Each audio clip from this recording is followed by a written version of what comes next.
আমরা অনেকেই কোয়াশমেন্ট সম্পর্কে অবগত বা কোয়াশমেন্টের নাম শুনেছি, এই টার্মসটা সম্পর্কে আমরা জেনেছি বা অনেকে এই টার্মসটা শুধু শুনেছি বাট এই সম্পর্কে জানি না। বা আমরা হচ্ছে abuse of the process of the court, মানে হচ্ছে আদালতের যে প্রসিডিং সেটার যে অপব্যবহার, তারপরে হচ্ছে আমরা যে আদালতের সহজাত ক্ষমতা, এই টার্মগুলো সম্পর্কে অনেকে জানি, বাট এটার যে ব্যাপকতা বা এটা যে আসলে মেইন যে এটার কি ডেফিনেশন সেটা আমরা কিন্তু অনেকেই জানি না। তো এই সম্পর্কে আমি একটা সংক্ষিপ্ত আলোচনা করতে যাচ্ছি। হ্যালো, আসসালামু আলাইকুম। আমি অ্যাডভোকেট আহমেদ ইমতিয়াজ সাগা জজকর, বিডি লিগ্যাল অ্যাডভাইস চ্যানেলের পক্ষ থেকে সকলকে স্বাগতম।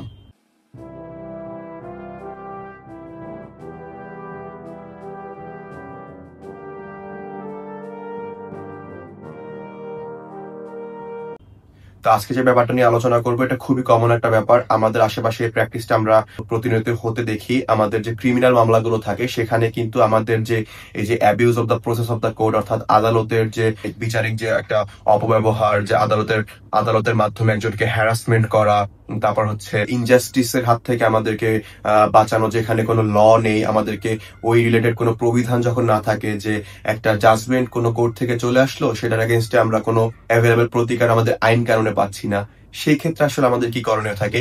এরকম ক্ষেত্রে কিন্তু আমাদের দেওয়ানি কার্যবিধি, ফৌজদারি কার্যবিধি উভয় ক্ষেত্রেই আমাদের এটার একটা সমাধান দেয়া হয়েছে।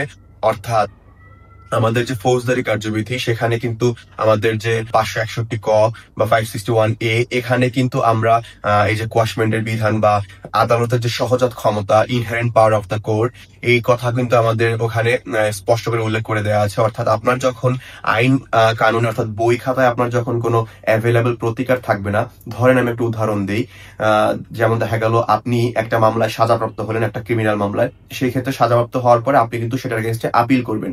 আপিলের বিধান কিন্তু আমাদের সিআরপিসিতে বলা আছে। আপিল করার পরে সেই আপিল আপনি যদি হেরে যান, সেটার এগেনস্টে কিন্তু আপনি রিভিশন করতে পারবেন।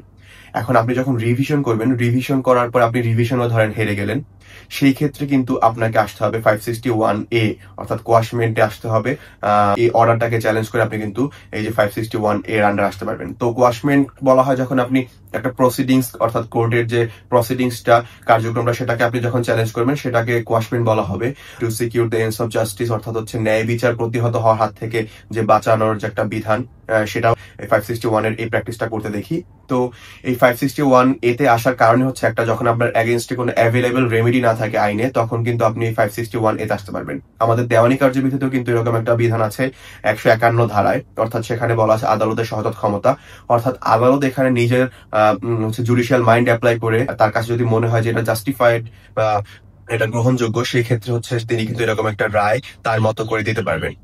তো এই সকল ক্ষেত্রে আসলে আমাদের বিবেচ্য বিষয় হবে বা আমাদের আদালতের সামনে প্রমাণ করতে হবে যে এই কোর্ট যে প্রসিডিংসটা ফলো করছে সেটা যদি ফার্দার মোর কন্টিনিউ করে, তাহলে এটা আমাদের জন্য একটা আনলফুল একটা ব্যাপার হয়ে যাবে, অর্থাৎ হচ্ছে একটা ইলিগাল ব্যাপার হয়ে যাবে। এটা আমাদের ক্ষতি সাধন করবে, এটার মাধ্যমে আমরা ক্ষতিগ্রস্ত হব।